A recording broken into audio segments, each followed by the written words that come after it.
Books presents an unabridged recording of West of the Law, a Ralph Compton novel by Joseph A. West, narrated by Pete Bradbury. This book is copyrighted 2007 by the estate of Ralph Compton. This recording is copyrighted 2009 by Recorded Books. Ordered to head west when a notorious New York City gangster puts a price on his head, Detective Sergeant John McBride ends up in the lawless boomtown of High Hopes, Colorado.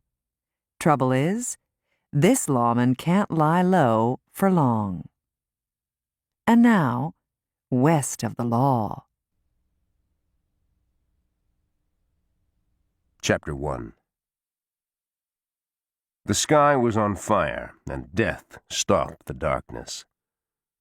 John McBride, until that night a detective sergeant, one of New York City's finest, pressed his back against the side of a freight car, the Smith & Wesson .38 caliber self-cocker in his right fist up and ready at shoulder level. Beside him he heard Inspector Thomas Burns curse the rain, the gloom, and the lightning that scrawled across the sky like the signature of a demented god. "John, where is the damn—" Burns's final word was lost in a crash of thunder. "Train?" McBride finished it for him, a faint smile tugging at his lips. "Yeah, the train, damn it. I paid the guard $10 just to wave a lamp from the back of the caboose as he pulled out of the yard. I don't see a caboose, I don't see a lamp, and I sure as hell don't see a train."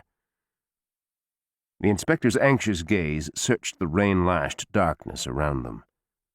"You see anything?" "Nothing. At least there's no sign of Sean Donovan's hoodlums. That's good." "Yeah," McBride said, his bleak eyes lost in darkness. "That's good, but the fact that we can't see them doesn't mean that they're not out there." The big cop saw only a sea of wet, gleaming rails and the hunched black silhouettes of motionless boxcars. Here and there rose the looming bulk of water towers, standing on four skinny legs like creatures from a child's nightmare. Shadows pooled everywhere, mysterious and full of menace, the torrential rain talking among them in a voice that rattled like black phlegm in the chest of an ancient coal miner. Beyond the train yard, unseen in the darkness, sprawled a warren of warehouses, slaughterhouses, and cattle pens, and behind those the teeming, pestilence-ridden tenements of Hell's Kitchen. The rickety buildings, infested by rats and slyer, more dangerous two-legged vermin, were inhabited by poor Irish immigrants, starving paupers, orphaned children, whores, pickpockets, and criminal gangs. The most vicious of them, big, laughing Sean Donovan's 45th Street dairy boys.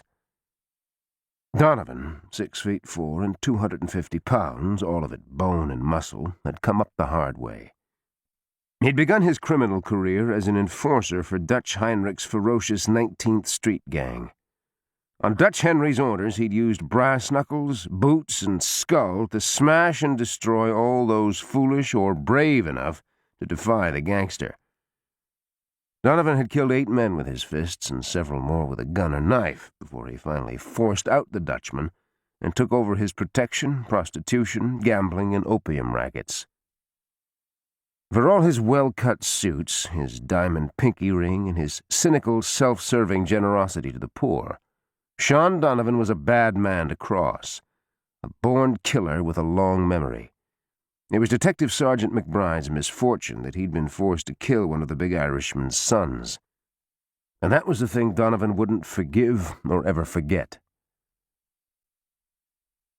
McBride stepped to the corner of the freight car and stared into the flame-streaked night. Sizzling like water on a hot plate, lightning flashes lit up the train yard, scorching the darkness with bolts of scarlet and gold. Nothing moved in the searing light that flickered like a gigantic magic lantern before dying into blackness. There was no sound but the crash of thunder and the dragon hiss of the rain. "See anything, Sergeant?" Burns asked again, a faint note of hope rising in his voice. "Nothing." McBride let his gun drop to his side. With a toe, he pushed his wet carpetbag farther under the freight car and turned and stood by the inspector. "This doesn't sit well with me," he said. I mean to cut and run like this. It's sticking in my craw like a dry chicken bone. Rain ran in rivulets off the black oilskin capes both men wore and drummed on their plug hats. Around them the raging night was on fire. Burns spoke slowly, as though he were talking to a child. His eyes tried and failed to meet McBride's in the gloom. Thunder crashed. To keep listening to this audiobook, I've left you a link in the description so you can do it, at no cost thanks to Audible's 30-day free trial.